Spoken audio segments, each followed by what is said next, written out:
ദിവസവും രാവിലെ പതിവായിട്ട് മുട്ട കഴിച്ചു കഴിഞ്ഞാൽ ചില രോഗങ്ങളെ നമുക്ക് ഒഴിവാക്കാൻ സാധിക്കും.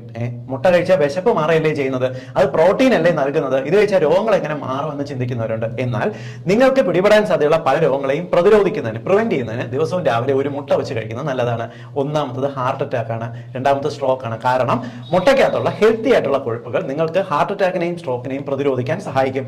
രാവിലെയാണ് നമ്മുടെ ശരീരത്തിലുള്ള പാൻക്രിയാസ് ഇൻസുലിൻ ഏറ്റവും എഫക്റ്റീവ് ആയിട്ട് വർക്ക് ചെയ്യുന്നതുകൊണ്ട് തന്നെ ഈ ഹെൽത്തി ഫാറ്റ് മുട്ട രാവിലെ കഴിച്ചു കഴിഞ്ഞാൽ അത് രക്തക്കുഴലിനകത്ത് ബ്ലോക്ക് ഉണ്ടാക്കുന്ന ടെൻഡൻസിയെ ചെറുക്കുകയും ചെയ്യും. ഒരേ സമയം ഹാർട്ട് അറ്റാക്കിനെയും സ്ട്രോക്കിനെയും പ്രതിരോധിക്കാൻ സാധിക്കുകയും ചെയ്യും. മാത്രമല്ല ഇതിനകത്ത് അടങ്ങിയിട്ടുള്ള ല്യൂട്ടിൻ, സിയാസാന്തിൻ പോലുള്ള ചില അമിനോ ആസിഡ്സ് നമ്മുടെ കണ്ണിനകത്ത് ഉണ്ടാകുന്ന മാക്കുലർ ഡീജനറേഷൻ എന്ന് പറയുന്ന രോഗത്തിനെ ചെറുക്കുന്നു. അതായത് നിങ്ങൾക്ക് കാഴ്ചക്കുറവ് ഉണ്ടാകുന്നു, കണ്ണുകൾക്ക് പ്രായം ചെല്ലുമ്പോൾ ഉണ്ടാകുന്ന കണ്ണിനെ നമുക്ക് പലതും തിരിച്ചറിയാൻ പറ്റാത്ത ഒരു അവസ്ഥ, ഇത് പ്രശ്നങ്ങൾ മറികടക്കുന്നതിന് നമുക്ക് മുട്ട ഡെയിലി കഴിച്ചാൽ നല്ലതാണ്. കൂടാതെ ഒരു പ്രായം കഴിഞ്ഞിട്ടുണ്ടാകുന്ന അൽഷീമേഴ്സ് പോലുള്ള രോഗങ്ങളെ, മറവി രോഗത്തിനെ പ്രതിരോധിക്കുന്നതിന്